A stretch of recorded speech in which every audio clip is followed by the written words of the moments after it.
At my sister-in-law's wedding reception, my husband announced to the whole room, "You are not family to us. You came here to eat for free." Then he forbade the server from giving me any food. But suddenly, a distinguished man with white hair, whom I had never seen before, whispered, "Take my arm, and they will swallow their tongues when they see who you are with." Hello. Don't forget to subscribe and hit the like button. Enjoy the read. But to understand how this nightmare turned into a triumph, we need to go back 2 hours. The Sterling Grand Ballroom at the Grand Hyatt in Atlanta, Georgia, glittered so brightly that Lena's eyes started to ache the moment she stepped through the door. This was the most expensive venue in the city, a place where a single cocktail cost more than her parents' monthly Social Security check. Today, the Jacksons were celebrating. Her husband Terrell's family was marrying off Tiffany, his spoiled, demanding sister, who was used to getting whatever she pointed at since childhood. Lena smoothed the wrinkles of her dress. She had sewn it herself, working late at night after the numbers in the accounting ledgers finally stopped dancing before her eyes. The fabric was a modest beige, thick and high quality, but against the screaming sparkle of the other guests, she looked like a gray mouse who had accidentally wandered into a peacock ball. No one greeted her at the entrance. Terrell, her husband, had rushed over first thing this morning to oversee the setup, although Lena knew perfectly well he wasn't overseeing anything. He was just drinking expensive whiskey with the groom's friends. She found her name on the guest list. Table 28. Lena walked through the massive hall, navigating between ladies in silk gowns and men in overly tight tuxedos. Table 28 was in the furthest corner, right next to the swinging kitchen doors. Heat and the smell of sizzling onions wafted out, and servers rushing past with heavy trays kept bumping the back of her chair. She was seated alone, like a quarantined patient. At the head table, elevated like a throne above the ballroom, sat Tamara Jackson. Her mother-in-law looked monumental. She wore so much gold jewelry that it seemed her neck might snap. Next to her sat Terrell. His face was already flushed, his tie crooked, and his loud laugh echoed across the room. Not once, even through the music, did he glance toward the dark corner by the kitchen. An hour passed. Toasts were exchanged, guests shouted, "Kiss the bride," and clinked glasses, eating delicacies. Filet mignon, jumbo shrimp, miniature crab cakes. The tables were overflowing with food. But no server approached table 28. Lena sat with an empty plate. She hadn't eaten breakfast or lunch because she'd spent the entire day closing the books for a client just to make it to the reception on time. Hunger twisted her stomach into knots. A young server hurried past with a large platter of smoked salmon. Lena, overcoming her embarrassment, quietly called out to her. "Excuse me, miss, could I please have just a little fish? No one has come to my table for an hour." The server stopped, smiled apologetically, and reached for Lena's plate to place a slice of salmon on it. "Of course, I'm so sorry. It's a zoo in here." At that moment, a shadow loomed over the table. A heavy hand slammed down on the server's shoulder, making her flinch and drop her tongs. "Don't you dare!" a man's voice snarled. Lena looked up. Terrell stood over her. He was drunk, his eyes gleaming feverishly. Behind him stood two of his friends, smirking and waiting for the show. The music in the ballroom suddenly cut out. The DJ was switching tracks, and in the resulting silence, Terrell's voice sounded like a gunshot. He snatched Lena's plate and threw it crashing to the floor. The china shattered into tiny pieces. "Did you not understand your place?" he roared, spitting slightly. "What are you doing?" Lena shrank into her chair, her face burning. Hundreds of eyes turned in their direction. "Terrell, what are you doing?" she whispered, feeling a lump rise in her throat. "I just asked for something to eat."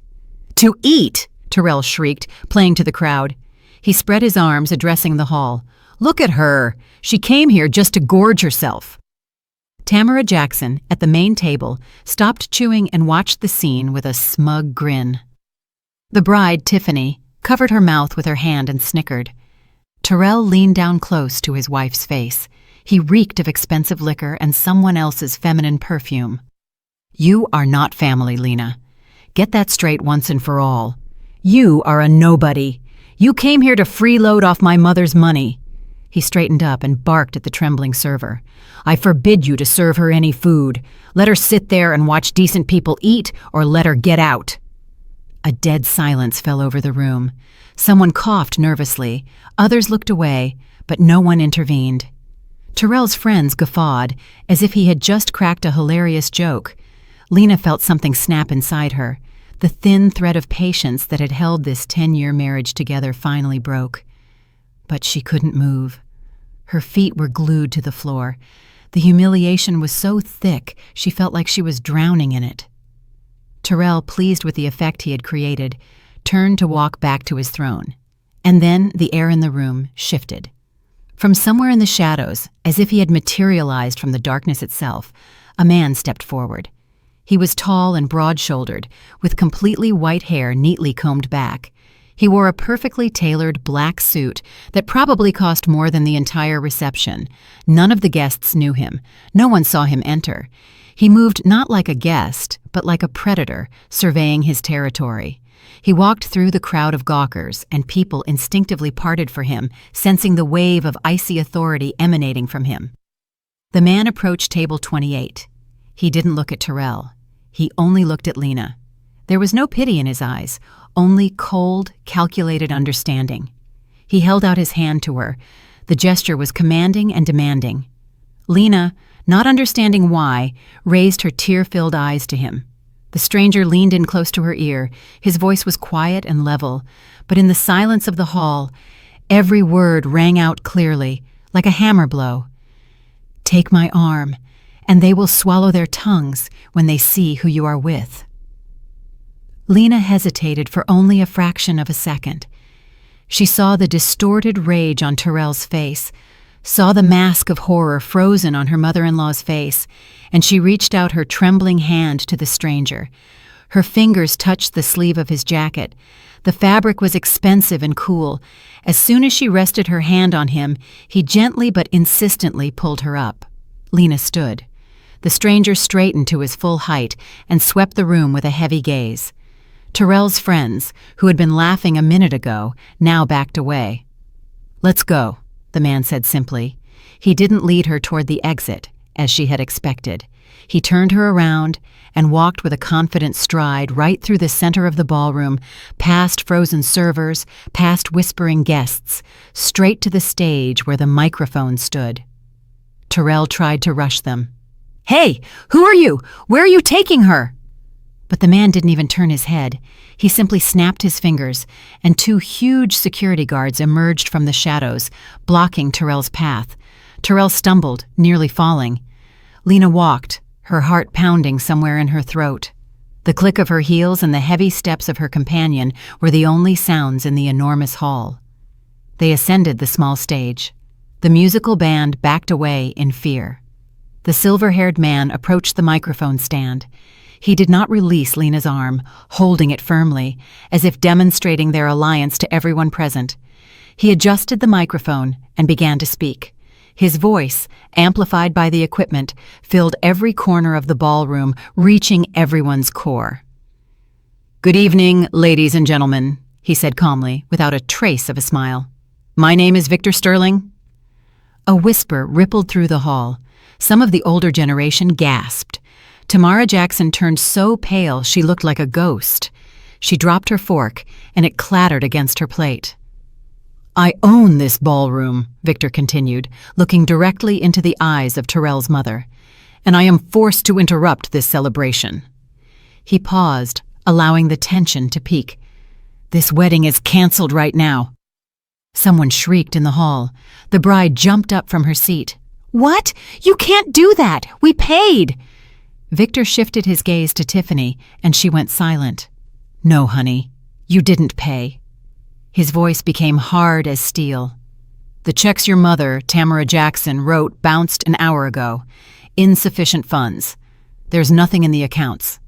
He pulled a folded sheet of paper from his inner pocket and casually dropped it on the floor of the stage. "You are broke. The music is over. Security. See out everyone who hasn't paid their way." He lifted Lena's hand higher. "This woman, however, stays. She is the only person in this family with any conscience. Now get out of here." Tiffany's scream drowned out even the sound of breaking dishes. The bride, forgetting her manners, hurled her bouquet right into her mother's face. White roses scattered across the polished hardwood floor like snow. "What do you mean, no money?" she wailed, stomping her elaborate gown. "Mom, you promised. You said everything was paid for. I'm humiliated in front of the whole city." The hall erupted into a frantic anthill. Guests, who a minute ago had been primly chewing on delicacies, now leaped from their seats, knocking over chairs.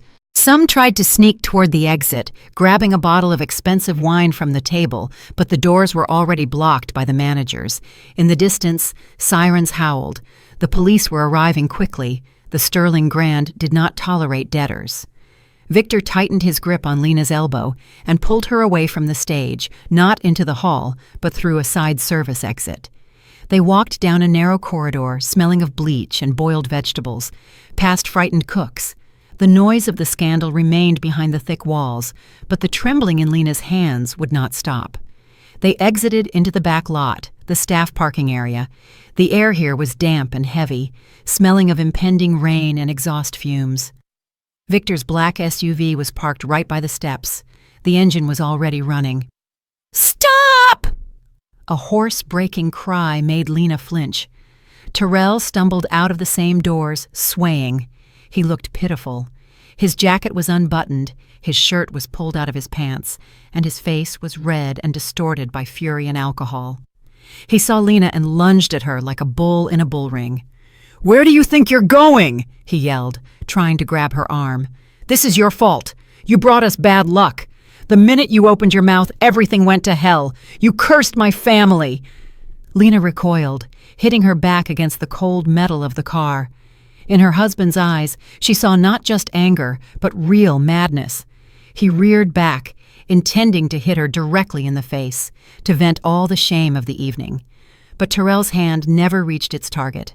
One of Victor's bodyguards, a silent giant with a face like stone, intercepted Terrell's wrist in midair. The movement was short and swift. The guard simply squeezed and slightly twisted his arm. Terrell howled in pain and collapsed onto his knees, right into a puddle of greasy oil on the asphalt. "One more move toward her," Victor's voice sounded quiet, which only made it more terrifying. "And you will be picking up your teeth with broken fingers." Terrell gasped, scrambling in the dirt, trying to get up, but the bodyguard placed his boot on his jacket lapel, pinning him to the ground. "In the car!" Victor commanded Lena. The door slammed shut, cutting them off from the street sounds. The interior smelled of leather and expensive cologne.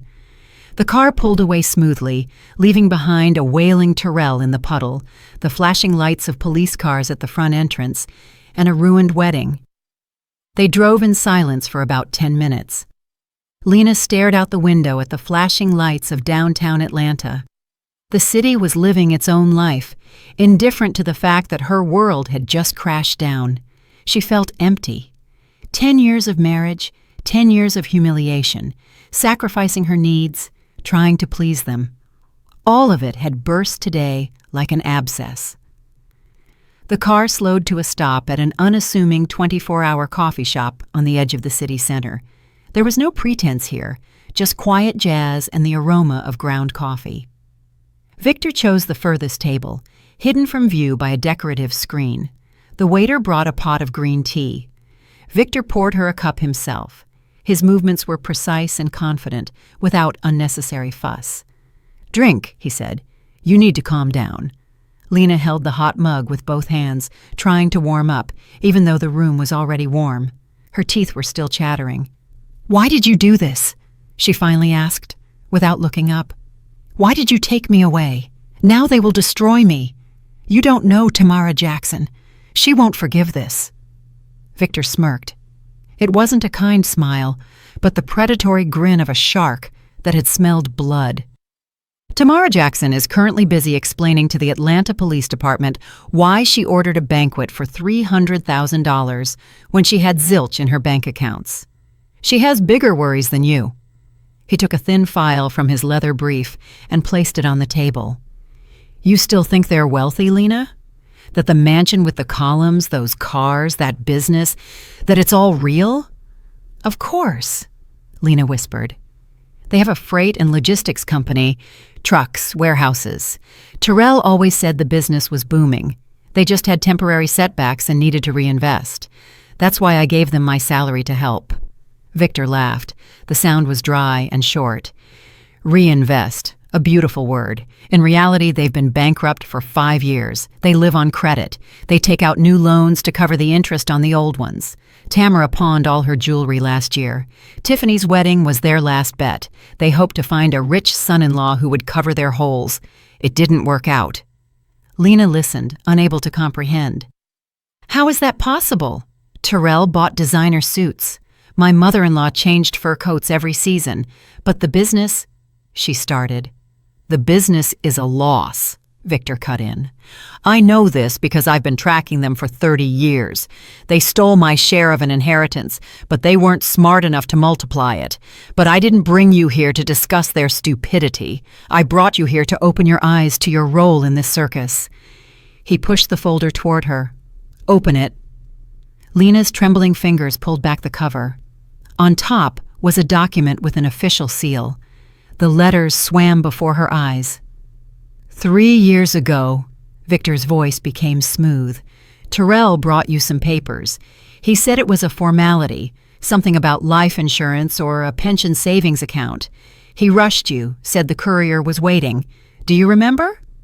Lena frowned. The memory surfaced as a blurry spot.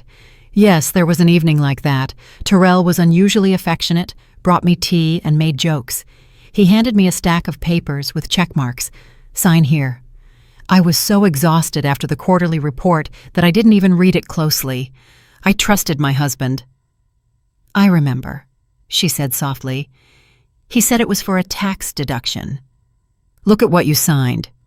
Victor pointed to the top line of the document. Lena looked closer. Deed of gift. Act of acceptance and transfer of real estate. Resolution of the sole founder on change of ownership. She read it, and a chill went down to her bones.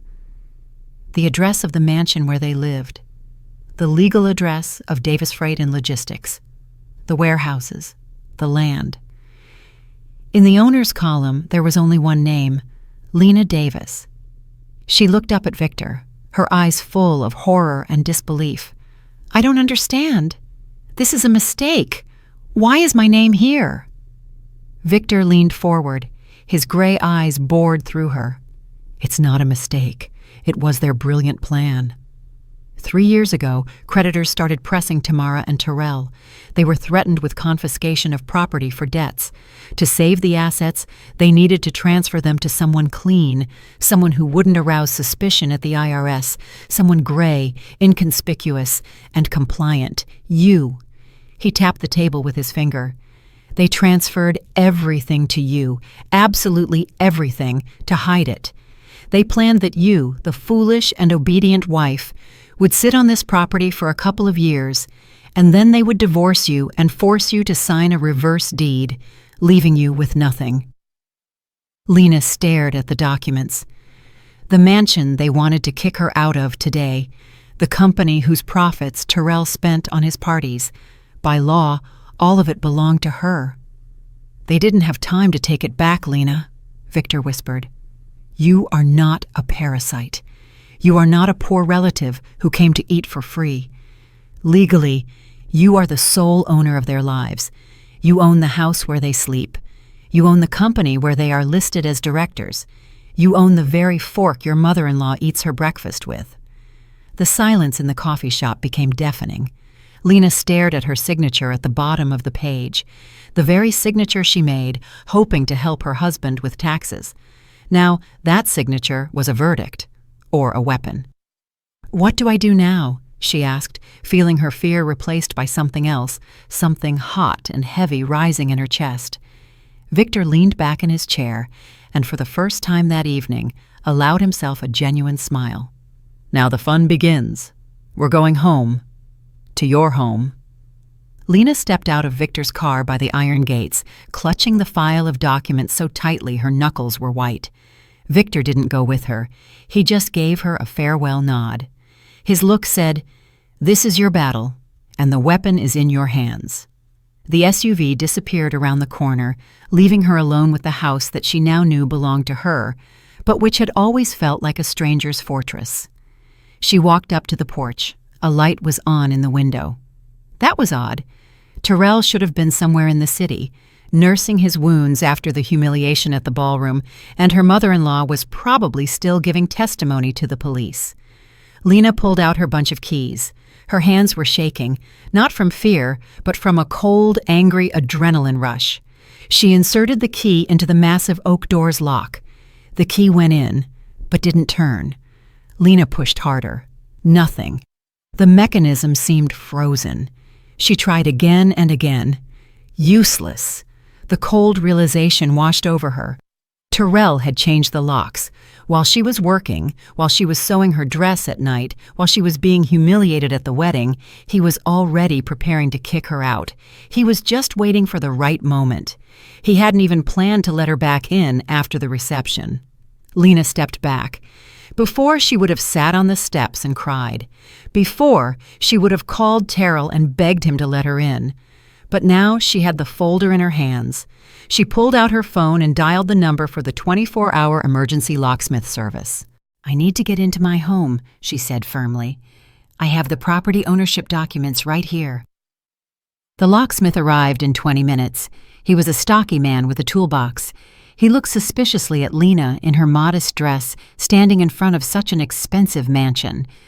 "You say you're the owner?" he grunted. "Then why don't the keys work?" "My husband changed them," Lena replied dryly, opening the folder. "Here's the deed. Here's my driver's license. Compare them." The locksmith shone his flashlight on the papers, comparing the name, address, and license details.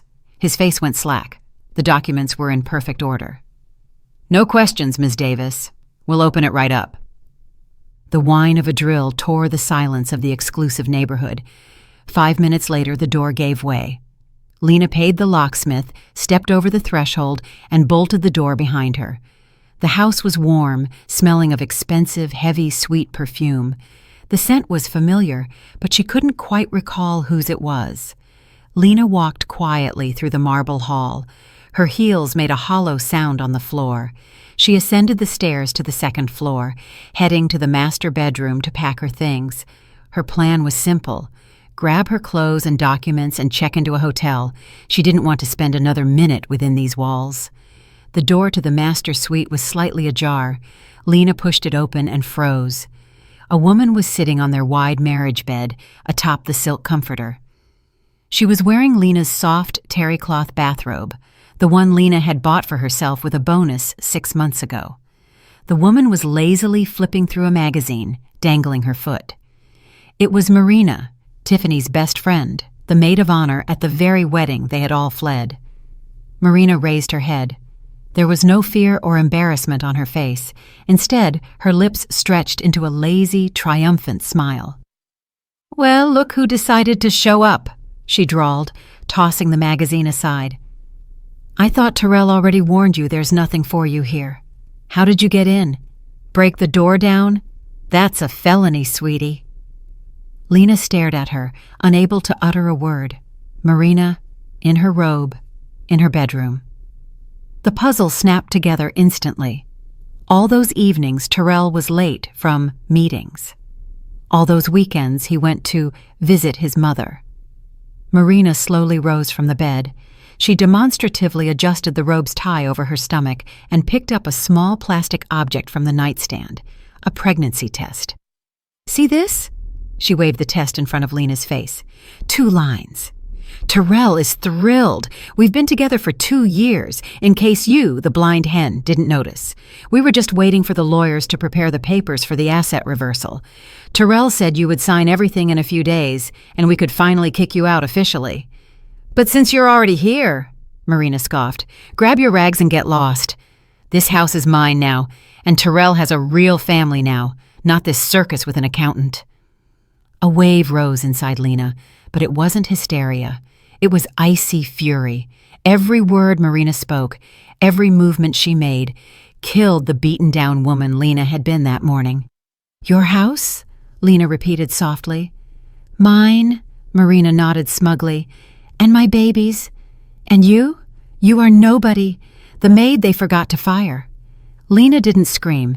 She didn't lunge at her rival. She just pulled out her phone. She had noticed the number of the security company that serviced their neighborhood on a sticker by the front door. She remembered that Victor's folder also contained the security contract. She dialed the number. "Centurion Security Services. How can I help you?" A man's voice answered. "This is Lena Davis," she said clearly. "The address is Forest Lane, House 5. Contract number." She opened the folder, her finger finding the correct line. 784B. "I am the owner. There are trespassers in my home who are threatening my safety. I demand an immediate dispatch of the quick response team." Marina laughed. "Who are you trying to scare? Security? They know Terrell. They salute him. Are you completely crazy?" Lena didn't answer. She quietly walked to the window armchair and sat down, placing the folder on her lap. "You have 5 minutes to take off my robe," she said, looking out the window. 3 minutes later, the front door downstairs slammed. "Marina, baby, are you here?" Terrell's voice rang out. He ran up the stairs, out of breath, still in his dirty suit. "Can you believe that witch?" He burst into the bedroom and froze when he saw Lena in the armchair. "You!" he roared. "How did you get in here? Get out! I told you!" He didn't finish. The screech of tires came from the street, and a car with flashing lights pulled into the driveway. 3 guards in tactical gear, helmets and batons burst into the house. The heavy boots stomping up the stairs made the walls tremble. "Who called this in?" the group leader barked, entering the bedroom. Terrell lunged at him, pulling the familiar mask of the master of the house onto his face. "Guys, it's fine. This is my ex-wife. She broke in.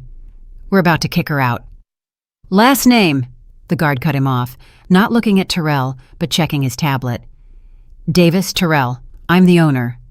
"The owner of the property is Lena Davis," the guard snapped. "Which one of you is Lena Davis?" Lena stood up. "I am. Here are the documents. These people are here illegally. The woman threatened me. I demand they be removed from my private property immediately." Terrell's eyes bulged. "What are you saying? What property? Guys, she's crazy. I pay your company's bills." "You haven't paid us in 3 months," the guard muttered. "The contract is in the name of Ms. Lena Davis. Order understood." The guard stepped forward. "Sir, exit." One of them took Terrell by the elbow. "Take your hands off me," Terrell shrieked. "This is my house. Marina, tell them." Marina, pressed against the wall, suddenly lost all her composure. "Ma'am, you too." The second guard pointed his baton toward the exit. "Gather your things, or you'll leave as you are." "She's wearing my robe," Lena calmly observed. The guard nodded. "Take it off. That's not your property." Marina, red with anger and humiliation, threw off the robe, left standing in just her lace lingerie. She snatched her dress, which was lying on the floor, and covering herself with it, hissed, "You'll pay for this! Terrell will destroy you!" "Exit!" the guards roared. Terrell and Marina were marched down the stairs. Terrell tried to resist, screaming about his connections and how everyone would be fired, but the professionals did their job silently and forcefully. They were shoved out the door like naughty cats. The rain started outside. Lena walked to the window. In the light of the streetlights, she could see Terrell, in just his shirt and dirty pants, and Marina, trying to pull her dress over her wet body, standing by the locked gates. Security hadn't let them onto the porch. They banged on the small gate, shouting something, but the noise of the rain drowned out their voices. Terrell shivered with cold. Marina smeared running mascara across her face. Lena turned away from the window. The room was silent. She walked to the small kitchen on the second floor and turned on the kettle. While the water boiled, she found her favorite mug in the cabinet, which she hid so Tiffany's friends wouldn't accidentally break it. She poured the boiling water, added a slice of lemon, and returned to the bedroom. She turned off the overhead light, leaving only the cozy floor lamp. She sat in the armchair by the window, took a sip of the hot tea, and looked down. There, imprisoned by the fence, two figures thrashed about under the pouring rain, her ex-husband and his mistress, the masters of the universe. And she, the gray mouse, sat in the warmth of her own home and for the first time in 10 years felt like she was breathing freely. But she knew this was just the beginning. Tamara Jackson wouldn't give up that easily. Monday morning started not with coffee, but with a public execution. Lena sat at her desk in the accounting department of the construction firm, trying to focus on the quarterly report. The numbers swam before her eyes. After the weekend's events, she had barely slept, starting at every rustle in the huge, empty mansion that now belonged to her. She expected a blow, but she didn't think it would be so low. The office door burst open with such a crash that plaster fell from the frame. Tamara Jackson swept into the office. Today, she wore no makeup. She was dressed all in black, like a widow, with a dark scarf tied around her head. Following her were Terrell's aunt, a corpulent woman with a red face, and a couple of other distant relatives Lena had only seen once at the wedding. "There she is!" Tamara Jackson wailed, pointing at Lena with a massive ring. "There she is, the snake we warmed in our bosom." The work in the office stopped. 10 employees froze, tearing themselves away from their monitors. "Good people, look at her!" her mother-in-law cried, clutching her heart dramatically. "We treated her like our own daughter. We pulled her out of the gutter, clothed and fed her. And she threw us out on the street, an old woman, into the rain. She left my only son without a penny." Terrell's aunt chimed in, starting to sob loudly. "She stole the family home. She desecrated our ancestors' memory. Fear God, Lena. How can the earth bear you?" Lena jumped up, knocking over her chair. Her face burned with shame. "Tamara Jackson, what are you doing? Stop this immediately. This is my workplace. I don't care." Tamara suddenly stopped playing the dying swan and flew toward Lena's desk, towering over her like a cliff. "Let everyone know what a thief you are. You forged the documents. You took advantage of Terrell's trust. Give back the house, you trash. Give us back our lives, or I will come here every day and kneel at the entrance until you are fired in disgrace." Colleagues began to whisper. Someone took out their phone and started recording. Lena felt the walls closing in.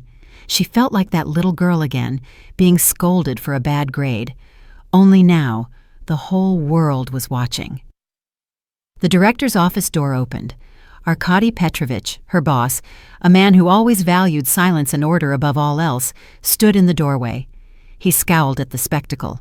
"What is going on here?" His voice was dry and icy. Tamara Jackson immediately rushed to him, actually falling to her knees on the carpet. "Protect us, dear father. Your employee is a fraud. She left my family homeless. She robbed us blind." Arkady Petrovich stepped back in disgust and looked at Lena. There was no sympathy in his gaze, only irritation. "Lena Davis," he hissed, "to my office, immediately." The CEO's office smelled of expensive tobacco and fear. Lena stood, head bowed, while Arkady Petrovich paced in front of the window. "I don't need problems, Lena," he said, not looking at her. "Our firm deals with serious people. Reputation is everything. And here we have a freak show, the police, screaming about fraud." "It's slander, Arkady Petrovich," she said quietly. "They transferred the property to me to evade taxes. I didn't steal anything." "I don't care," he roared, slamming his hand on the desk. "Handle your family soap opera outside of the office. Tamara Jackson is a respected woman in this town. She has connections. If she starts writing complaints to every agency, we'll be tormented by audits. You have 2 options. Either you resolve this issue today and give them back everything they demand to shut them up, or you write your letter of resignation. I don't need drama queens." Lena left the office on shaky legs. No one was in the hallway anymore. Security had removed the chorus of wailers, but the sticky feeling of shame lingered in the air. Colleagues avoided her eyes when she passed. No one asked how she was. No one offered support. She rushed outside, gulping down air. Her hands trembled so badly she couldn't get a cigarette to her mouth, even though she hadn't smoked in 3 years. She wanted to give up, just sign those damn papers, return their rotten mansion and their debts, and move somewhere far away where no one knew the name Davis. She felt like an imposter. Who was she to take them on? Just a simple accountant. And they were the elite, albeit disgraced ones. Her phone vibrated in her pocket. An unknown number flashed on the screen. "Hello?" Lena's voice trembled. "Are you ready to give it all back already?" Victor's voice sounded as if he were standing right next to her and could see through her. "I heard about the circus Tamara put on. Effective, isn't it?"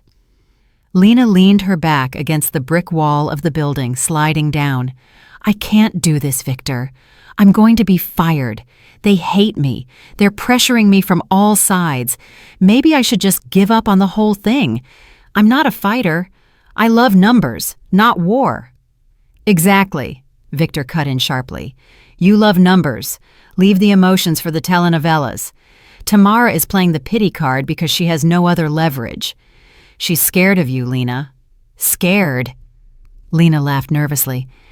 "She just dragged my name through the mud.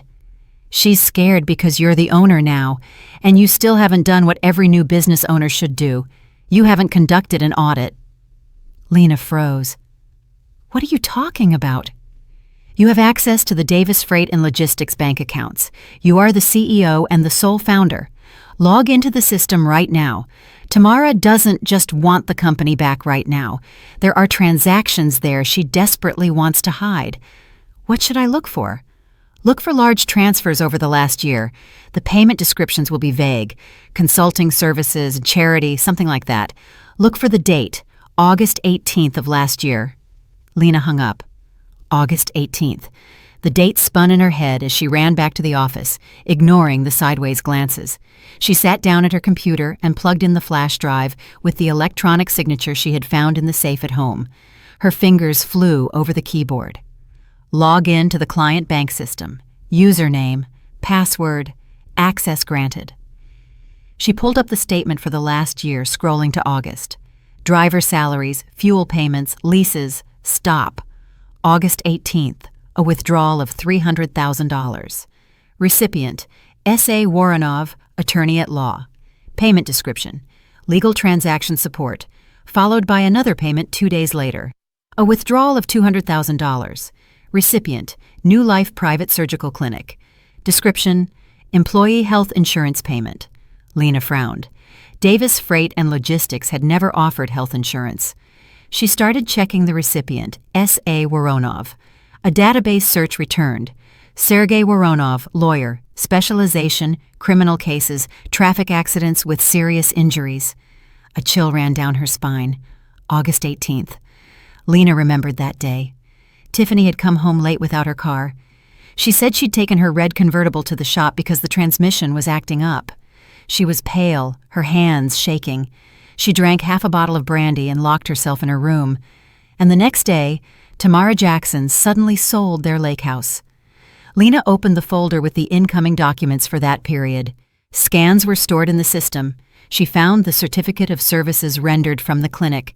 It listed a patient's name, not an employee's. 11-year-old Andrew Kovalyov. Diagnosis, multiple fractures, traumatic brain injury. The puzzle clicked together with sickening clarity. Tiffany had hit a child a year ago, and they hadn't gone to the police. They had paid their way out. They paid the parents' silence, paid for the treatment, paid the lawyer who buried the case before charges could be filed. But the most terrifying thing wasn't that. Lena looked at the payer field. Davis Freight and Logistics, Inc. Signature, electronic signature of CEO Lena Davis. They had used her electronic signature, the one Terrell asked for, just in case, so you don't have to run over every time to sign a bill of lading. They paid for Tiffany's crime with the company's money, which legally belonged to Lena. They laundered the bribe through her firm. Lena leaned back in her chair, her arms going numb.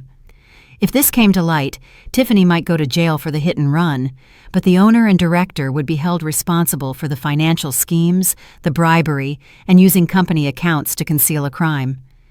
Tamara Jackson didn't just want the house back. She wanted to regain control of the evidence, or conversely, leave Lena holding the bag if the boy Tiffany hit suddenly decided to speak up again. Lena realized that being fired was the least of her problems.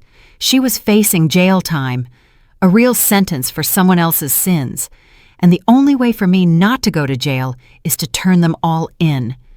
Lena slammed the laptop shut as if it were Pandora's box, ready to unleash demons.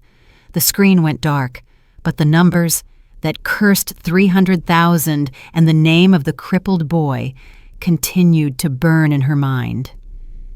Jail. She faced real prison time. She, Lena Davis, a chief accountant with an impeccable reputation, could be locked up as an accomplice in money laundering and concealing a felony. Her hand reached for the phone to call Victor, but her fingers froze over the screen. What if Victor was also using her? He knew. He knew about those accounts since he told her what to look for. That meant he knew she was vulnerable.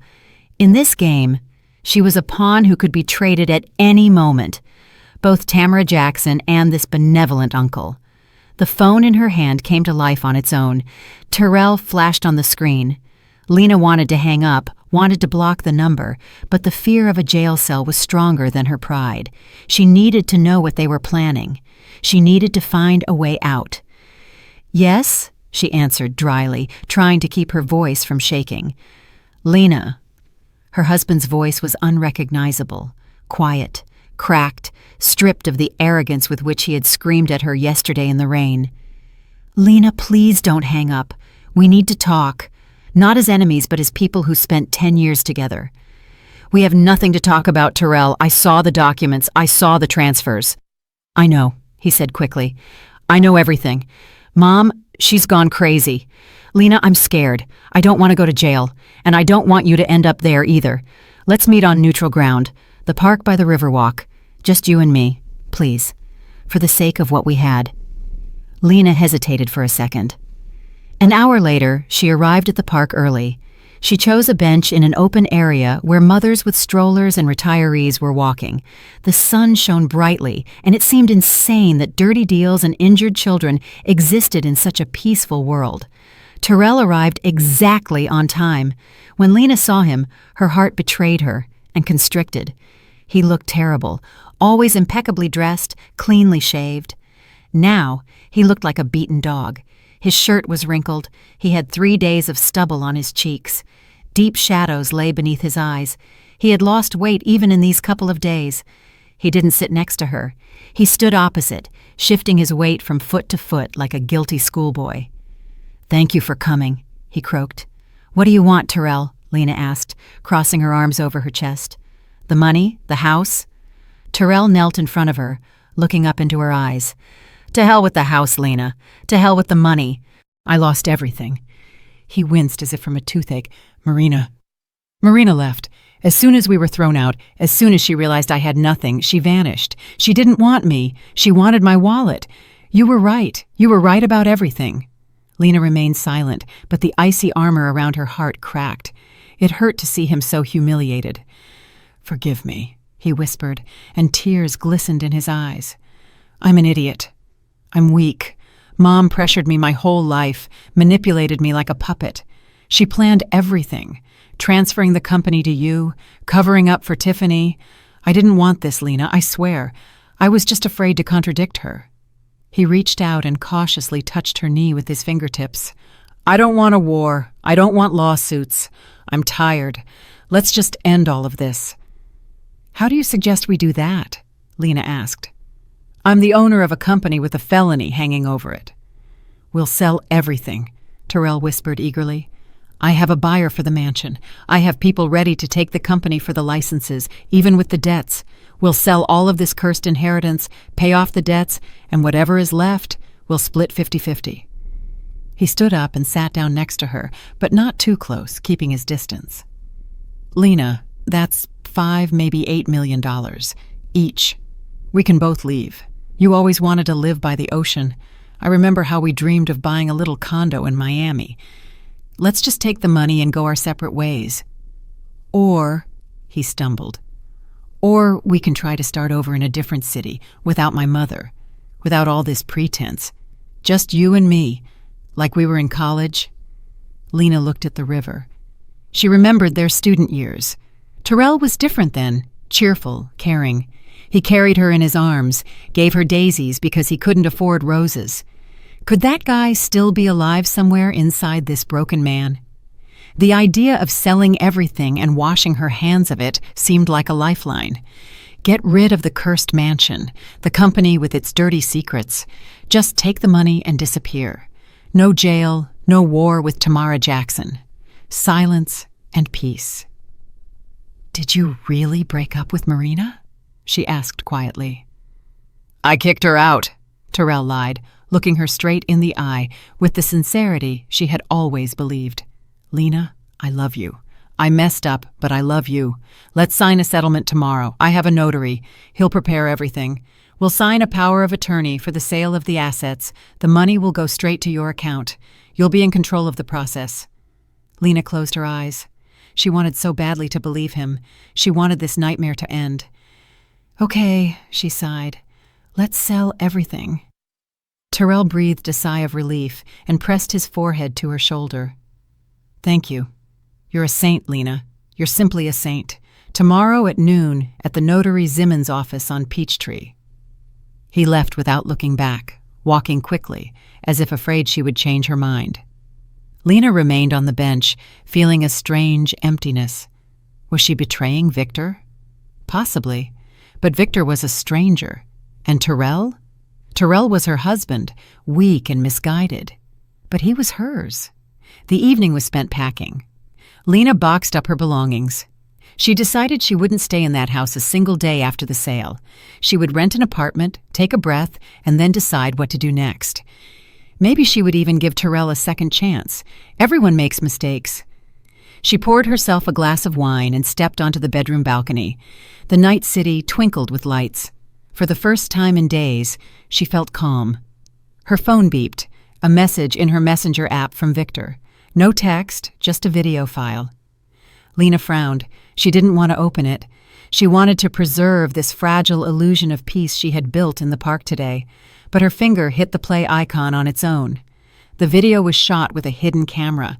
Judging by the angle, it was from a flower or a decorative element on the table. The quality was excellent, the sound crisp. It was a restaurant, the expensive steakhouse where Terrell liked to dine. In the video, Terrell sat slumped over. He no longer looked like a beaten dog. He sat sprawled out, a glass of whiskey in his hand, eagerly eating a steak. Across from him sat two men. One was fat and bald with shifty eyes. The other was thin, wore glasses, and had the cold face of a doctor. "She bought it?" the fat man asked, wiping his mouth with a napkin. Terrell smirked and shoveled a piece of meat into his mouth. "Like a lamb. I know exactly what buttons to push. I love you, baby. Let's start over." She's a sentimental fool. "Tomorrow at noon, she'll be with you, Zimmon. Are the papers ready?" "Ready," the fat notary nodded. "General power of attorney for the management of all property and assets in your name, with the right to delegate and sell. The moment she signs, she's penniless." "And then what?" the man in glasses asked. Terrell turned to him. "And then, doctor, it's your cue. As soon as she signs, you step in. Hysteria, erratic behavior, a threat to others. You can document that, right?" "Acute psychosis." The doctor nodded indifferently. "My orderlies will be waiting at the service entrance. It's a private team. They don't ask questions. A sedative shot, a straitjacket, and off to the clinic." "For how long?" Terrell clarified. "By law, involuntary commitment can last for months. While you're liquidating the assets, she'll be a vegetable on Haldol. No one will listen to her. She's crazy. What can you expect?" Terrell laughed. It was the laugh of a man who had finally solved all his problems. "Perfect. So, by tomorrow afternoon, I'm a rich bachelor again, and my wife is studying the patterns on padded walls. That's worth a drink." They clinked glasses. Lena dropped the phone. It fell with a dull thud onto the carpet. The screen remained lit. The freeze frame showed the satisfied, well-fed face of her husband, the face of the man who had cried on her shoulder an hour ago and was now planning to turn her into a vegetable to steal her money. Lena slid down the wall to the floor. Wine spilled from the glass onto the light carpet, but she didn't care. The world didn't just collapse, it turned inside out, showing its rotten, worm-eaten core. The fear vanished. The tears dried before they could start. A black hole formed inside her, sucking everything in. Love, pity, hope. All that remained was a ringing crystal hatred. She picked up the phone. Her fingers moved mechanically, as if they didn't belong to her. She typed a message to Victor. "I saw. What do I need to do tomorrow?" The answer came instantly, as if he had been waiting. "Tomorrow, you will go to that meeting, but you will not sign what they put in front of you." The next day, exactly at 11:55 a.m., Lena pushed open the heavy glass door of Notary Zimin's office. The air inside smelled of expensive leather and the dust of paper archives. The reception area was quiet. Only the secretary with unnaturally white hair clicked her long nails on the keyboard. Lena walked past her without stopping, straight into the office. Terrell was already there. He was sitting in a deep armchair, one leg crossed over the other, twirling an expensive pen. Opposite him, behind a massive oak desk, sat Notary Zimin himself, the same fat man from the video who had been eagerly chewing steak and discussing how to put Lena in a psychiatric ward last night. Seeing his wife, Terrell jumped up. The mask of the loving, remorseful husband instantly bloomed on his face. "Lena, you came! I was so afraid you'd change your mind. Sit down, darling. Water? Tea?" Lena ignored his gesture and took the free chair. She put her purse on the floor. Her back was straight as a board. She knew that outside the office center, a private ambulance was waiting. She knew that the doctor with the syringe was probably waiting in the next room. The fear was gone. All that remained was the cold calculation of a surgeon ready to lance an abscess. "Let's get straight to business," she said in a level voice. "I took a short break from work." Zimin, licking his lips, pushed a stack of papers toward her. "Of course, Ms. Davis. Everything is prepared, as agreed. A general power of attorney for the management of all property and assets in your husband's name, with the right to redelegate and sell. You only need to sign here, here, and here." Terrell leaned over her. He smelled of mint gum, which he used to mask the alcohol fumes.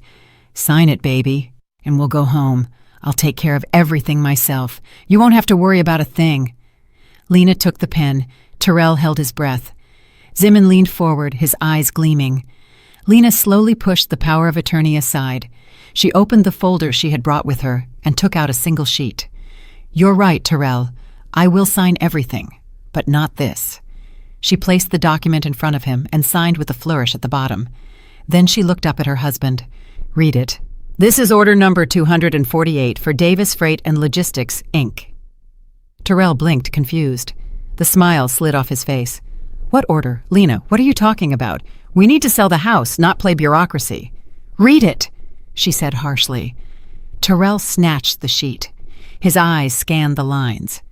"In connection with the gross violation of official duties, systematic embezzlement of corporate funds, and use of company accounts to conceal a criminal offense." His face began to flush with blood. "Terminate Terrell A. Davis from the position of executive director, effective today, without severance pay." He threw the sheet on the desk. "Are you out of your mind? What termination? I'm the director here. This is my firm." Lena calmly took out a second document, a bank statement. "Yours? According to the documents, it's mine, Terrell. And this is proof of how you moved $500,000 to bribe a lawyer and doctors to cover up Tiffany hitting a child. U.S. Code, Title 18, Section 1347, Healthcare Fraud and Conspiracy. And Title 18, Section 1956, Money Laundering." Silence hung in the office. All that could be heard was the hum of the air conditioner. Terrell stared at the statement as if it were a poisonous snake. He realized she knew. His entire act of repentance collapsed in 1 second. "You bah!" he hissed, his face contorted with rage. "Do you think you're smart? Do you think you're going to walk out of here?" He nodded to the notary. "Zimin, call the doctor, now. My wife is having a breakdown. She's unstable." The notary didn't move. Zimin sat there, sweating strangely, looking not at Terrell, but somewhere into the space in front of him. His hands trembled slightly. "Mr. Davis," he stammered in a choked voice. "Wait for the doctor. There's a legal problem." "What the hell is the problem?" Terrell roared. "Call the orderlies. We'll restrain her, and she'll sign everything she needs to in the ward." "No," Zeman shouted, unexpectedly loudly. "We can't. She has already signed the termination order in front of witnesses. If we use force now, it will be kidnapping. The police will arrest all of us, Terrell. I didn't sign up for a felony kidnapping charge." Terrell froze. He was cornered. His plan was falling apart. "So what do you suggest?" he yelled at the notary. Zeman, wiping his bald head with a handkerchief, quickly started talking, frantically shuffling the papers on the desk. "We need to legally void her order. Right now, you must sign a protocol stating that you are aware of the claims, but vehemently deny them. We will frame this as a corporate dispute. Then her signature won't hold up until the court rules. And while the court is deliberating, we can—" He pointedly glanced toward the door, hinting at the doctors. "Fine," Terrell barked. "Where do I sign?" Zeman nervously pushed a thick stack of documents toward Terrell. "Here, here, and here. This is the protocol of disagreement. This is the rejection of claims. And this is the demand for a board of directors meeting. Hurry, Mr. Davis, before she calls the police." Terrell was furious. Adrenaline hammered in his head, blurring his vision. He hated Lena. He wanted to destroy her right now, but he understood the notary was right. He needed a piece of paper to cover his backside. He grabbed the pen. He didn't even read what they were handing him. He only saw the signature check marks that Zeman had obligingly marked with a pencil. Swoosh, swoosh, swoosh. Terrell signed page after page, wanting only one thing: to finish the formalities quickly and give the order to the orderlies. "There, done." He threw the pen on the table. "Now are you happy? Now call them." Zeman quickly, with the dexterity of a magician, scooped up the signed papers and pressed them to his chest. At that moment, the office door opened, but it wasn't the orderlies who entered. Two huge security guards in black suits walked in. Behind them came Victor Sterling. Terrell froze. He looked from Victor to the notary. Zeman huddled in his chair, trying to become invisible. "I'm sorry, Terrell," the fat man squeaked. "Mr. Sterling has very persuasive arguments. He knows about my real estate schemes in South Beach.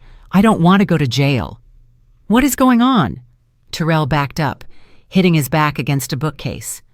Lena slowly stood up.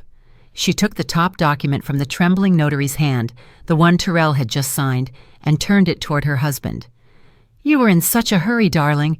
You didn't even look at the title." Terrell squinted at the paper. It wasn't a protocol of disagreement. Printed in large letters at the top of the page was Agreement of Acknowledgement of Debt Obligations. "What is this?" he whispered, feeling the floor drop out from under him. "It's your confession," Lena's voice rang with steel. "In this document, you confirm that over the last 5 years, you embezzled company funds for personal use, and you commit to repaying Davis Freight and Logistics $15 million. The repayment deadline is 24 hours. In case of non-repayment, there will be full confiscation of your personal property and criminal prosecution for fraud." Terrell turned white. He looked at his signature. It was clear and sweeping. He had signed his own death warrant. "This is a scam," he croaked. "Forgery. I'll report you." Victor stepped forward. "Report away," he said calmly. "The notary witnessed your capacity. The video camera in the corner recorded you voluntarily, without coercion, signing the documents. You are bankrupt, Terrell, and now you owe my niece everything, down to your socks." Terrell slid down the wall to the floor. The ambulance outside started its engine and drove away. The client could no longer afford the call. The victory in the notary's office did not bring silence. On the contrary, it signaled the start of total war. As soon as Terrell left the building, crushed and having signed the debt note, the Davis family switched to scorched earth tactics. If they couldn't beat Lena in court, they decided to destroy her in the eyes of the entire city. Lena's phone began to explode with notifications before she even got home. Instagram, city blogs, messenger chats, videos popped up everywhere. In one, Tamara Jackson, without makeup, her face swollen from tears, sat in front of a crucifix and tearfully told the camera the terrible truth. "Good people," she wept, wringing her hands. "Look at this woman, Lena Davis. We took her into our family when she was nothing, fed her, clothed her. And she found herself a rich old man, a gangster lover. They intimidated my poor son, forced him to transfer the business, and threw us, old people, out onto the street. She's a thief. She's sleeping with a thug for money." The video spread through Atlanta like a wildfire. Comments poured in by the thousands. "Burn the witch." "Where are the authorities?" "Poor family, hang in there." Lena felt like a leper. She tried not to read, but the city was too small. That evening, she needed to stop by the grocery store for bread and milk. She pulled her baseball cap over her eyes and zipped up her coat collar, hoping to slip through unnoticed. But they recognized her in the produce section.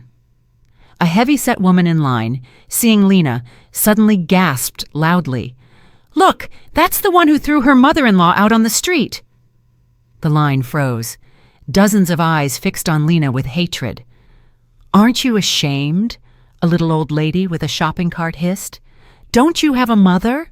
Got involved with a sugar daddy and robbing people." "Excuse me," Lena whispered, trying to squeeze past the crowd, abandoning her basket. "Where do you think you're going?" the heavy-set woman shrieked, and without a second thought, spat right in Lena's face. "Pfft, shame on you! May that money choke you!" Sticky saliva ran down her cheek. Lena fled the store to the jeers of the crowd. Her heart was pounding so hard, her ribs felt like they would crack. She ran to the parking lot, wiping her face with her sleeve, dreaming only of one thing, locking herself in her car, her metal capsule, and driving away to where no one knew the name Davis. She reached her old sedan and froze. All 4 tires were flat. The rubber had been slashed with a knife, turned into rags. And on the hood, scratched deep into the metal with a key, was one word: thief. Lena leaned her back against the driver's door and slid onto the asphalt. She had no strength left. The victory over Terrell, the documents, the assets, all of it seemed meaningless in the face of this animalistic public hatred. Tamara Jackson knew exactly what she was doing. She didn't unleash lawyers on Lena. She unleashed the mob. "Take everything," Lena whispered into the void. "Take this cursed house, the company, the money. Just leave me alone." She wanted to call Victor and tell him she was quitting the game, that she would sign anything just to stop being an outcast. But she didn't call. Instead, she started walking. Her feet brought her to the old, quiet community church on the edge of the neighborhood. It was always peaceful there. No one was on Instagram. The church smelled of incense and hot wax. There were almost no people. Evening service was over. Lena bought the thinnest candle, went up to the icon of the Virgin Mary, and stared for a long time at the dark face. She didn't know the prayers. She just asked for silence, for the strength not to break. "Well, praying for forgiveness, Holy Roller?" A voice came right behind her, sharp and angry, shattering the sacred silence of the church. Lena turned around. Tiffany stood before her, the bride without a wedding. She looked no better than her brother. Messy hair, smeared makeup, her expensive coat unzipped, revealing a wrinkled dress underneath. She smelled of stale liquor. "Tiffany," Lena started, backing away. "Not here, please." "Where then?" Tiffany raised her voice, ignoring the shushing of an old parishioner. "You're everywhere. You're in my house. You're in my car. You're in my wallet. You took everything from us. My fiancé left me because of you. My friends blacklisted me because of you." Tiffany advanced, her eyes burning with insane rage. She cornered Lena against the wall of the narthex, near the exit to the inner courtyard. "You think you won?" her sister-in-law hissed, grabbing Lena's coat lapel. "I'll destroy you. I'll throw acid in your face, you hear me? You'll be afraid to step outside. Sign the waiver for the property, or I'll do it right here." Tiffany reared back, her long, artificial nails aimed at Lena's eyes. "Take your hands off her." A man's voice sounded calm but commanding, making Tiffany freeze with her hand raised. A young man emerged from the shadows of the churchyard, tall and stately, in a flawless cashmere coat. It was Serge, the perfect fiancé whom Tiffany was supposed to marry 3 days ago. The heir to a large agri-empire, the golden boy for whom Tamara Jackson had orchestrated this whole expensive wedding spectacle. Tiffany slowly lowered her hand. A fawning, pathetic smile appeared on her face. "Serge, darling," she stammered, instantly changing her tone. "You came. I knew you would. This trash? She ruined us. But we can still—" Serge walked closer. He didn't even look at Tiffany. He looked at Lena with respect and slight surprise. "You are Lena Davis, correct?" he asked. Lena nodded, pressing herself against the cold church wall. "I saw the documents you sent to the shareholders of Davis Freight and Logistics," Serge said. "The audit report. Very professional work, especially the section on the misuse of funds and the falsification of reports over the last 5 years. Tiffany turned pale. "Serge, what are you talking about? She fabricated all of it. It's fake!" Serge finally turned to his former fiancée. There was so much disgust in his gaze that he looked like he was staring at a cockroach. "Fake?" he asked. "My lawyers verified every point. Your family is bankrupt, Tiffany, but that's only half the problem. You are criminals. You are thieves who lived on credit and scams, and that accident a year ago.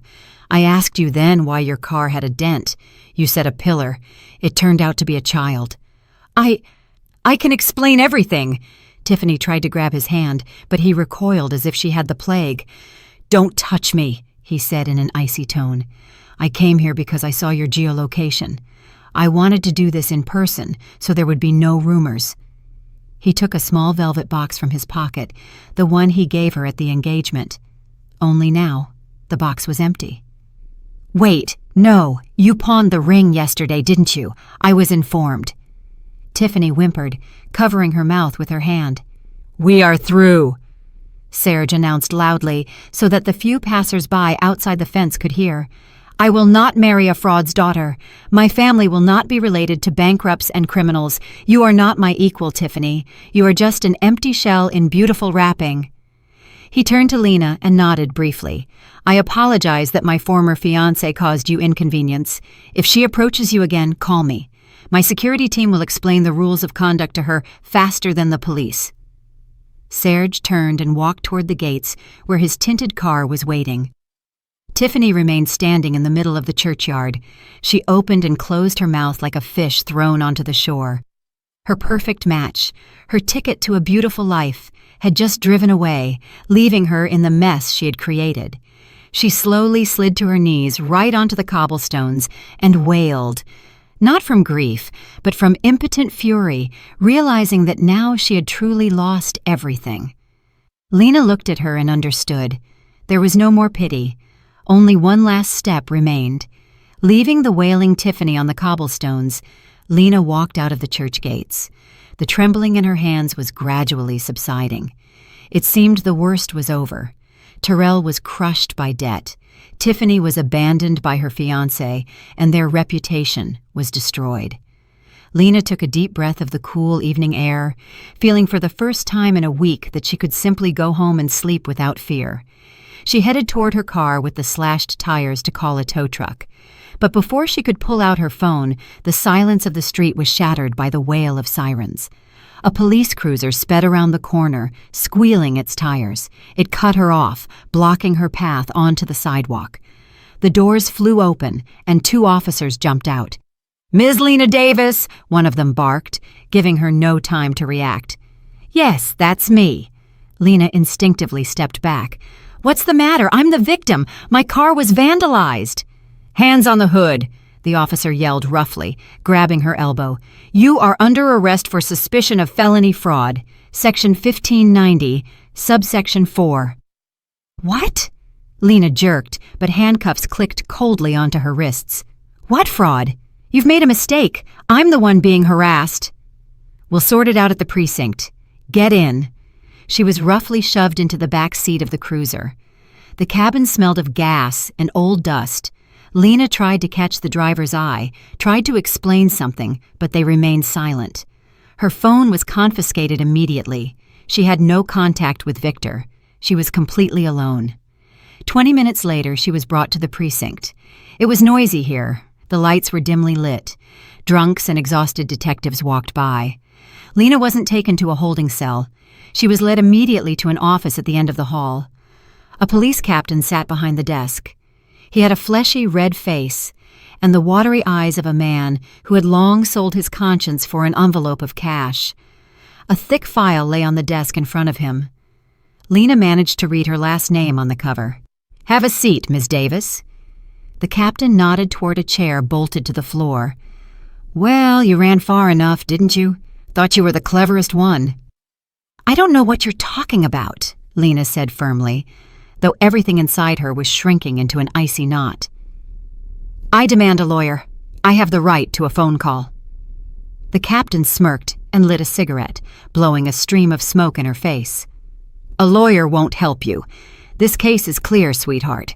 We have a complaint from the victim, Tamara Jackson, and rock-solid evidence." He opened the folder and threw a copy of a document in front of Lena. "Recognize this?" Lena looked. It was the same 3-year-old deed of gift that transferred the house and company to her.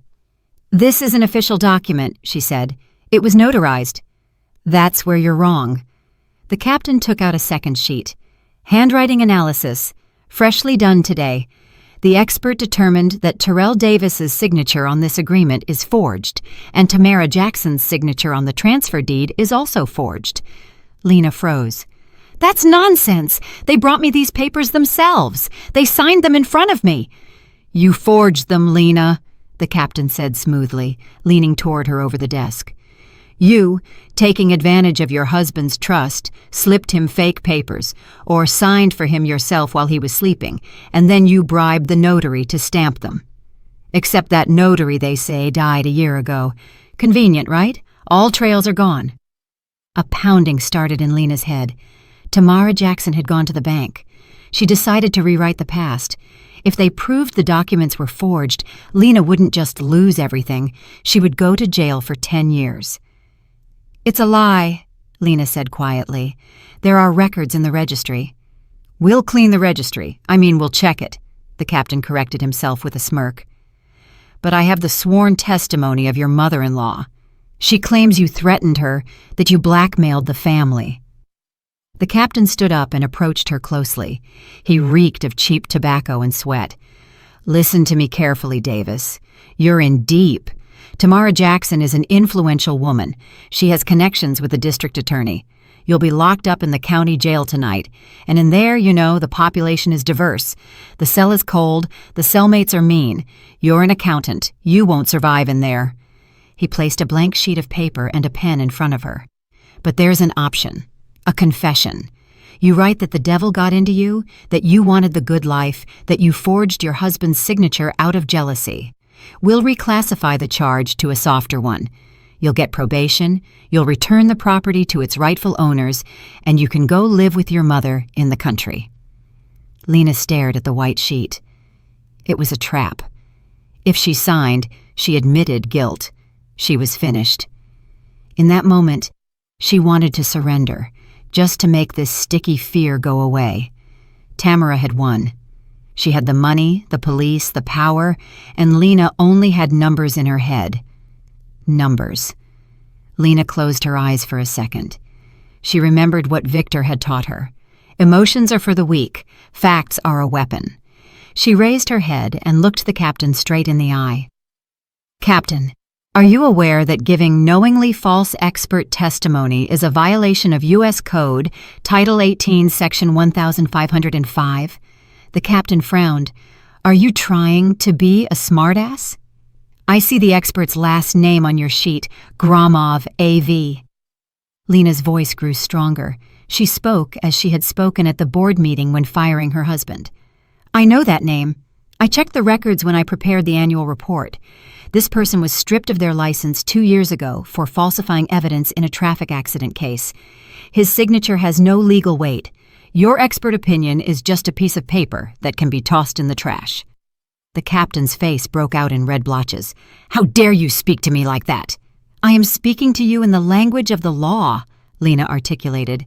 "I will not sign anything. According to the Fifth Amendment to the Constitution, I refuse to testify against myself, and I demand that it be recorded in the protocol that you are pressuring me using knowingly false documents."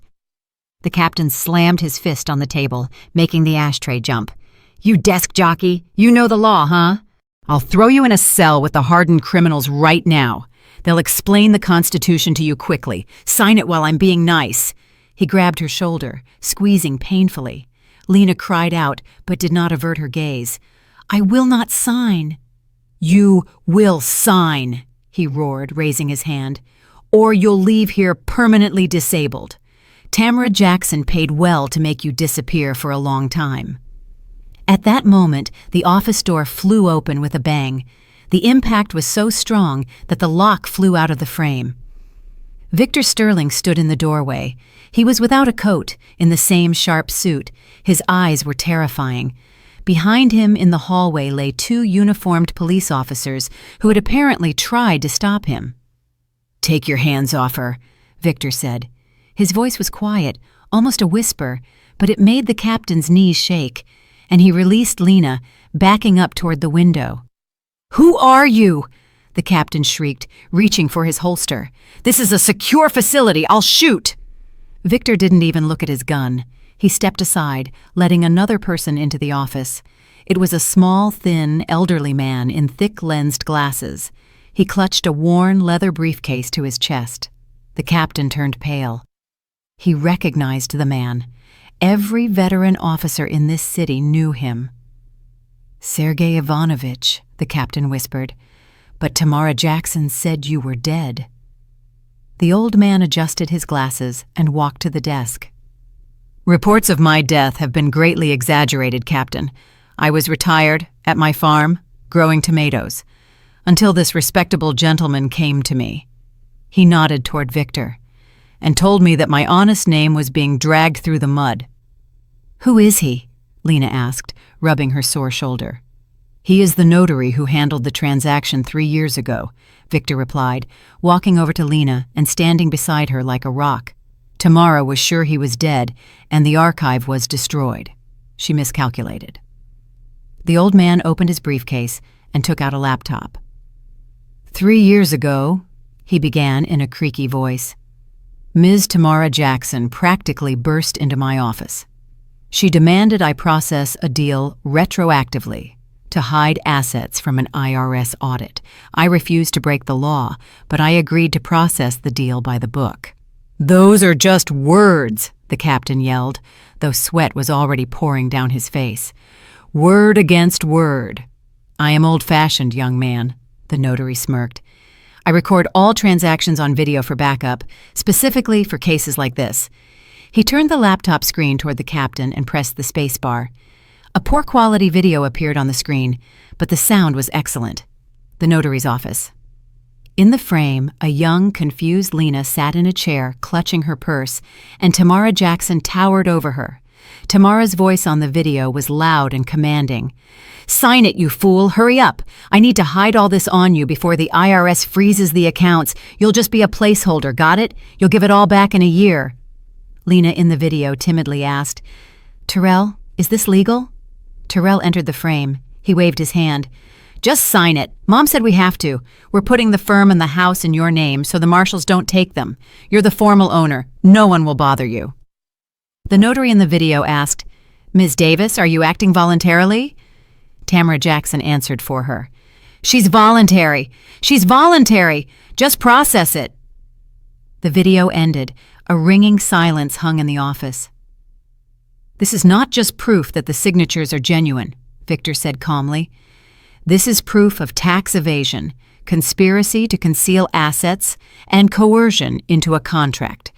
And it's also proof, Captain, that your expert testimony is a fake." Victor approached the captain and carefully took the file from his hands. "Here is the deal, Captain. You have 2 options. First, I send this recording and the recording of your interrogation to Internal Affairs and the FBI. You go to jail alongside Tamara Jackson for falsifying a criminal case." The captain began to tremble slightly. His lips were white. "And the second option?" he croaked. "You immediately release Lena Davis.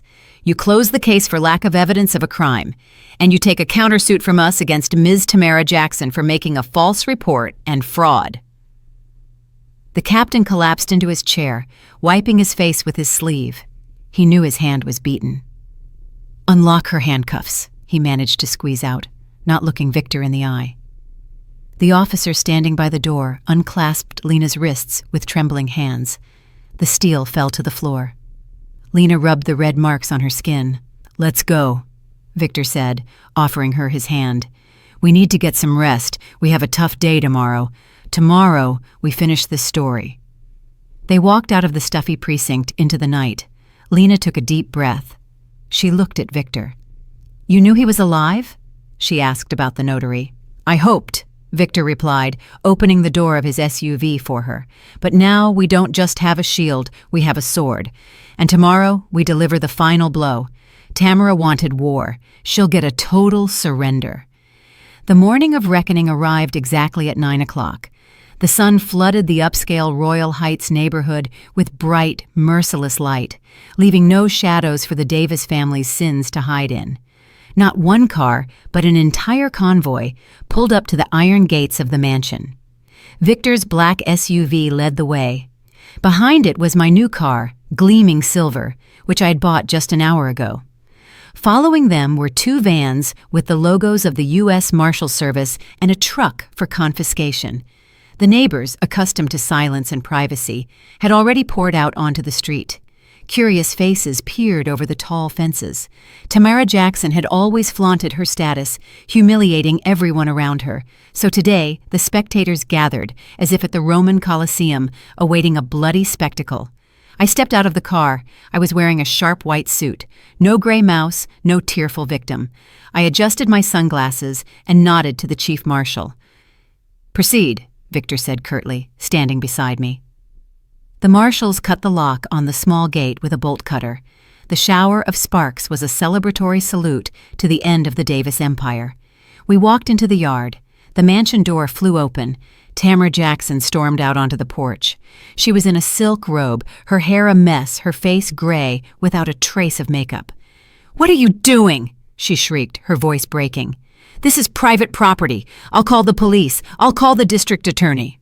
The chief marshal, a stocky man with a folder in his hands, didn't even slow his pace. "The police are already here, ma'am." He nodded at the patrol car closing the convoy. "We have a writ of execution for immediate eviction and confiscation of property to settle the debt to Davis Freight and Logistics, Inc. You have 30 minutes to gather your personal belongings. Furniture, electronics, and artwork are seized." "What debt?" Tamara rushed at him, trying to snatch the papers. "This is a mistake. My son—" "Your son signed an acknowledgement of debt," Victor interrupted her calmly. $15 million plus interest plus court costs. This house has been appraised and it is transferred to the ownership of the creditor, which is Lena Davis. Tamara froze. She looked at me. There was so much venom in her eyes that it could have poisoned an ocean. "You," she hissed. "You actually did this. May you be cursed." "Time's ticking," I said coldly, looking at my watch. 29 minutes. Terrell and Tiffany stumbled out of the house. Terrell looked like a ghost. He hadn't shaved in days. His hands were shaking. Tiffany was sobbing, clutching a fur coat to her chest. "Put the coat down," the marshal said sternly. "That is a luxury item and is subject to inventory." "It's mine!" Tiffany screamed, clinging to the fur. "It was a gift." "Do you have a receipt?" "No." "Then it's the debtor's property. Into the truck." The marshals worked precisely and without emotion. They carried out plasma TVs, paintings in gilded frames, and boxes of collectible wine. Everything the Davises had been so proud of, everything they had lied and stolen for, was now being loaded into the dusty bed of the truck. I stood in the middle of the yard, watching the destruction. Strangely, I felt nothing. No malice, no pity. I was just watching a tumor being cut out of my life. Terrell, seeing me, suddenly came to life. A desperate hope flickered in his eyes. He shoved the marshal aside and rushed toward me, right onto the cobblestones, falling to his knees in the dust. The neighbors behind the fence went silent, catching every move. "Lena, sweet Lena," he pleaded, trying to grab the edge of my suit jacket. I took a step back so he wouldn't touch the clean fabric. "Forgive us. We were fools. We made a mistake, but we're family. 10 years. Lena, remember our wedding. Remember how we swore to be together through thick and thin." He was genuinely crying. Tears streamed down his unshaven cheeks, leaving dirty tracks. "I love you," he cried, looking up at me. "Mom is old. She has nowhere to go. Tiffany was dumped. Don't be cruel. Leave us the house. We'll live together. I'll carry you in my arms. I'll be the best husband. Please, darling, you're good. You're not like them." Tamara Jackson stood on the porch, her hand pressed to her mouth. Her pride was broken. She was silent, watching her son's humiliation, hoping my heart would soften. Tiffany stopped whimpering and also looked at me with hope. I looked at the man I had loved for 10 years and saw only emptiness. Standing before me was not a husband. He was a parasite who had been deprived of his feeding trough. I took off my sunglasses so he could see my eyes. "Stand up," I said quietly. Terrell jumped up, smiling through his tears, ready to embrace me. "You forgave me? You?" I said, "Stand up so you could hear me standing." My voice became hard as granite. "You talk about family, Terrell? About the wedding?" I looked around at the silent neighbors, the marshals, and the frozen Tamara, and loudly, articulating every word, I said, "At your sister's wedding, you told me the truth, the only truth in all these years. You said, 'You are not family to us. You came here to eat for free, and you forbade me to eat.'" Terrell turned pale. "I learned my lesson, Terrell," I continued. "You are not family to me. None of you are family to me. You are just people who spent years eating for free at my expense. At the expense of my labor, my nerves, my life. The banquet is over. The waiter brought the bill." Terrell tried to speak again, but I raised my hand, stopping him. "Victor, the papers." Victor walked over and placed a folder on the hood of my car. "What is that?" Tamara Jackson whispered, descending from the porch.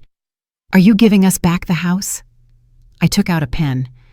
"This house is rotten," I said, looking at the facade with the molding that was already starting to crack. "It smells of lies and betrayal. I will not live here. I don't need your ancestral fortress." I signed the document with a flourish. "I, Lena Davis, am selling this land, house, and all the assets of Davis Freight and Logistics to Victor Sterling's holding company." "Selling it?" Tiffany gasped. "Yes, for $70 million. I named the sum that made Tamara's knees buckle. "That money has already been deposited into my personal account, right now. I am no longer the owner of your debt, and I am no longer the owner of your house. Now he is the owner here." I nodded toward Victor. He smiled his predatory smile. "And I," Victor said, addressing Tamara, "have completely different plans for this place. I will tear down this mansion. I will level it to the ground. There will be a community park here so that not even the memory of you remains." Tamara Jackson clutched her heart and sank onto the steps. "And us?" Terrell whispered. "Where do we go? We have nothing." I took a small white envelope from my purse. It was thin. "I'm not cruel, Terrell. I remember we lived together." I tossed the envelope to his feet in the dust. "There's $300 in here. That's enough to rent a studio apartment on the edge of the industrial zone for exactly 1 month and buy food. Pasta, bread, the bare necessities." Terrell stared at the envelope as if it were a bomb. "Consider it charity," I said, putting my sunglasses back on. "Alms for the homeless. After all, you said yourself that I came to eat for free. Now it's your turn." "You can't do this!" Tiffany shrieked, lunging at me. "You're trash!" Victor's bodyguards blocked her way like a wall. "I can," I replied, getting into the car.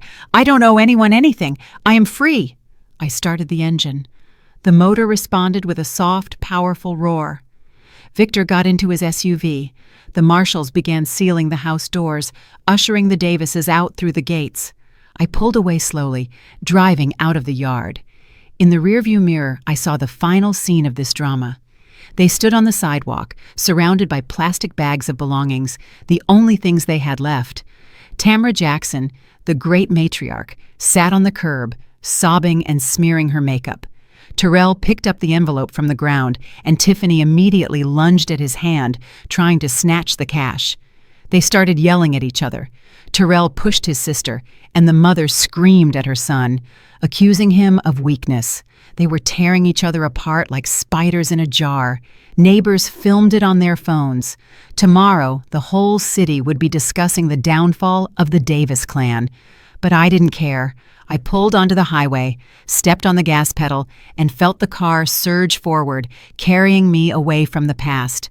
Ahead was the road. Ahead was life, my life. And for the first time in 36 years, it belonged only to me. The end. And that brings this complex story to a close. Wow, what an ending, right? Honestly, I even got goosebumps from the icy calm with which Lena threw that envelope onto the dirty sidewalk. Now, I'd really like to talk to you. What do you think? Did Lena do the right thing? Was this ultimate justice? Or was it perhaps excessive cruelty? After all, she essentially destroyed their lives, leaving the family homeless.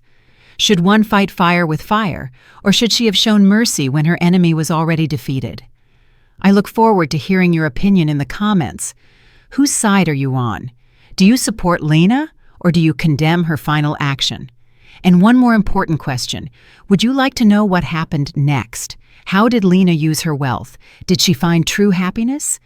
And did the Davises manage to climb out of the hole, or did they perish in that studio apartment on the outskirts? If you want me to write a continuation of this story, please let me know. If you have any questions about the plot or if anything seemed unclear, please ask. I'll be happy to answer everyone. Please don't forget to like this video if the story captivated you, and be sure to subscribe to our channel so we don't lose touch. All the best. In the middle of the screen at the end of this video, a box will appear. Please click on that box. Our other most interesting stories will be there. M.